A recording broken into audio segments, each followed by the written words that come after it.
দুর্বল ব্রিজ ভেঙে মাঝ নদীতে বিপাকে শীতলকুচির গ্রামবাসী। কোচবিহারের শীতলকুচিতে ভারী যান চলাচলের নিষেধাজ্ঞা থাকা সত্ত্বেও ইট বোঝাই লরির চাপে ভেঙে পড়ে একটি দুর্বল ব্রিজ। রবিবার সকালে ছোট গদাই খোড়া এলাকার খুঁটামারা নদীর ওপর ব্রিজটির মাঝের অংশ ভেঙে নদীতে পড়ে যায়। জানা গিয়েছে রাতের অন্ধকারে ইট বোঝাই লড়াই পারাপারের সময় এই দুর্ঘটনাটি ঘটেছে। স্থানীয়দের দাবি, বামফ্রন্ট সরকারের আমলে তৈরি এই জয়েজ ব্রিজটি দীর্ঘদিন ধরেই দুর্বল হয়ে পড়েছিল। ব্রিজের বিভিন্ন অংশ ও লোহার সরঞ্জাম চুরি হওয়ায় সেটি আরও ঝুঁকিপূর্ণ হয়ে ওঠে। প্রায় 2 বছর আগে ব্রিজটিকে দুর্বল ঘোষণা করে সতর্কতামূলক সাইনবোর্ডও লাগানো হয়েছিল, কিন্তু সেই নিষেধাজ্ঞা উপেক্ষা করেই এক প্রকার চলছিল ভারী যানবাহন। ব্রিজটি ভেঙে পড়ে ছোট গদাই খোড়ার বাসিন্দাদের যাতায়াতে চরমতম সমস্যা তৈরি হয়েছে। এই ব্রিজ দিয়ে স্থানীয়রা শীতলকুচি ব্লক হাসপাতাল এবং সীতায় এলাকায় যাতায়াত করেন। দ্রুত একটি স্থায়ী পাকা সেতু নির্মাণের দাবি জানিয়েছেন গ্রামবাসীরা।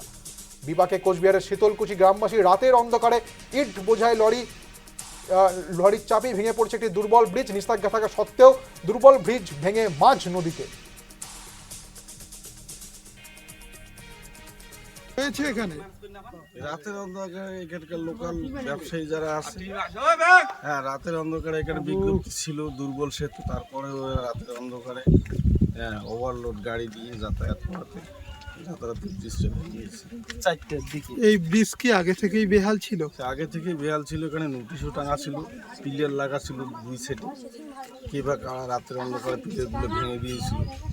হ্যাঁ, কত বছর ধরে বেহাল? এটা প্রায় 2 বছর, গত 2 বছর ধরে এখানে ওই বোর্ড, সরকারি বোর্ড লাগা ছিল।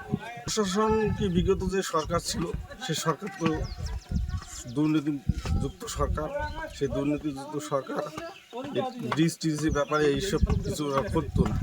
ওরা শুধু নিজের আখের গোছার জন্য কাজ করতো। এখন নতুন সরকার আসছে, আমাদের সরকার। এই সরকার নতুন ব্রিজের ব্যাপারে উন্নয়নমূলক কাজে হাত দিবে।